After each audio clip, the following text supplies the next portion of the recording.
citizens who are members of the kingdom of heaven on earth.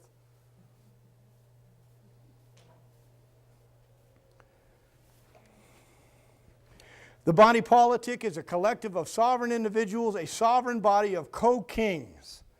A sovereign body politic where all are equal. Our home is our castle. Get your meter off my castle.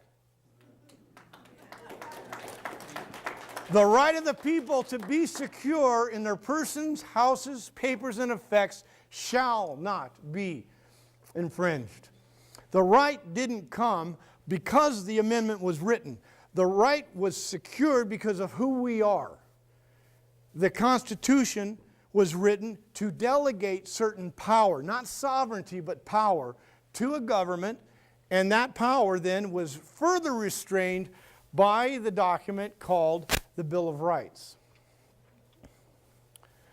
The Founding Fathers felt that it was necessary that further declaratory and restrictive clauses be added because they feared this power. The Anti-Federalists feared the power that they just gave to the government, so they wrote out a Bill of Limitations that has come to be known as the Bill of Rights.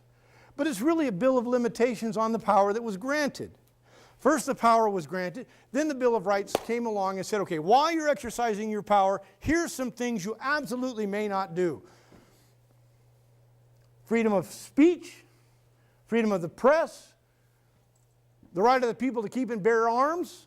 These are rights that were antecedent to the government. These were merely restrictions on the power being exercised. So all this talk about, well, there's the United Nations and Hillary Clinton and they're going to take our guns away. You know what? No, they're not. I can assure you of that. We are not going there. That's not even on the table for conversation. That's an issue. Don't be distracted by that red herring. No, we are the sovereigns. No, we're not going there. It's just the way it is. Should they be so presumptive as to actually take that right away and do it successfully? I won't be able to stand up here and say this. So I'm going to continue to say this until such time as I can't. And I hope that that day will never come. It is impossible for anyone to begin to learn that which he thinks he already knows.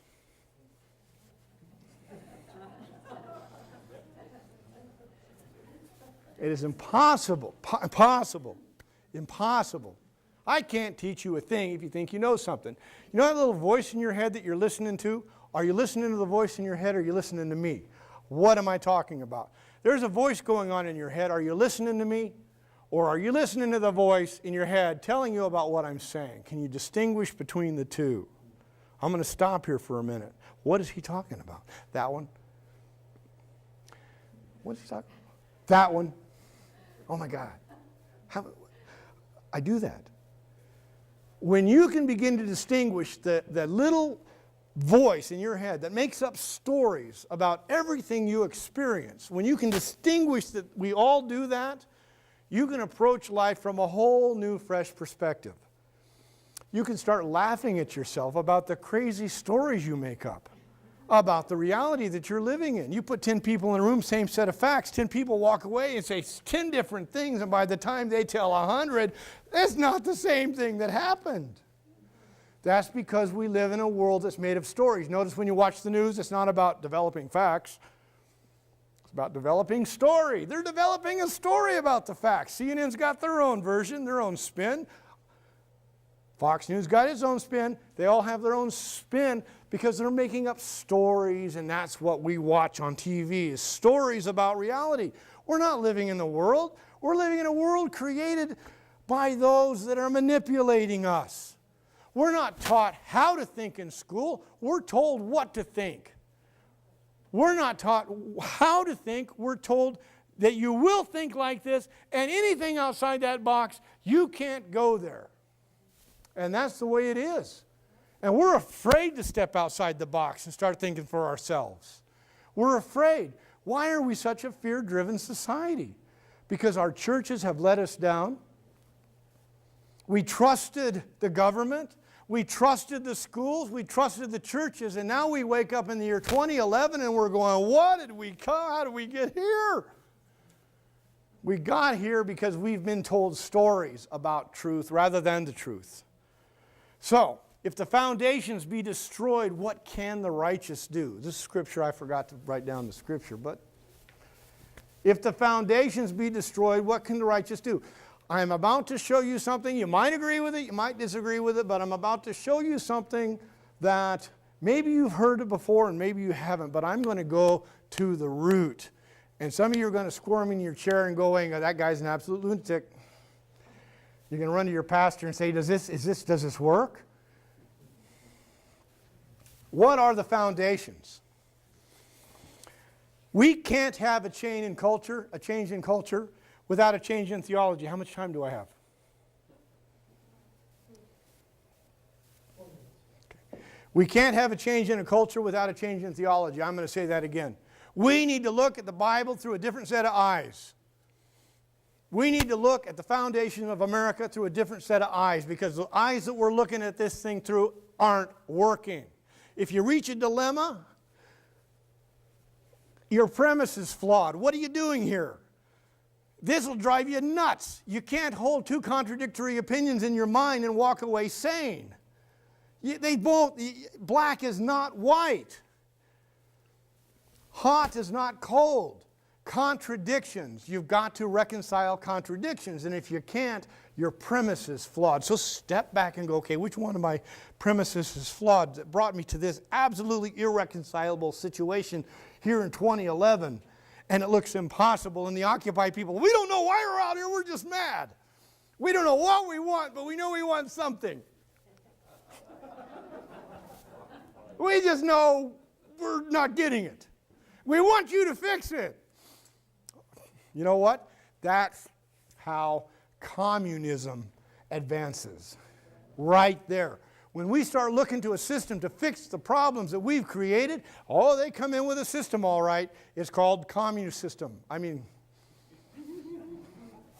totalitarianism. I don't care whether you call it socialism, fascism, monarchy. It's totalitarian control. We'll be glad to help you. And this is where it goes. Okay, well, if they're going that way, then what's on the other end of that spectrum? Anarchy is over there. Where's the fulcrum? Where's the center of balance, center of gravity? Should we stand right on the pinnacle here? I mean, they're way over there, and they're so weighted down. I'm standing on the middle because I'm afraid to go out there. But I need to go out here. If your airplane's crashing, you better make some serious overcorrection. How many have seen that video where that airplane actually landed with one wing? I mean, that pilot, he had this thing cranked over completely because he lost a wing. And he landed that thing. He overcorrected. Now, Wall Street, this Occupy movement, yeah, you know what? Boy, if we could just teach these people some truths about freedom and the Constitution and the principles of what I'm about to show you, we might have a really powerful opportunity here. As a man thinks in his heart, so is he. Oh, I can't do anything about it. Oh, as a nation thinks, so is it. The nation, again, the people, the collective consciousness of all of the individuals that comprise it, there's a real energy force going on there. We need to understand how powerful we are. And I'm about to show you how powerful we are. What is the origin of the people's sovereign capacity? Because if the Muslims come in here, if the Islamists come in here and say that it's Sharia law,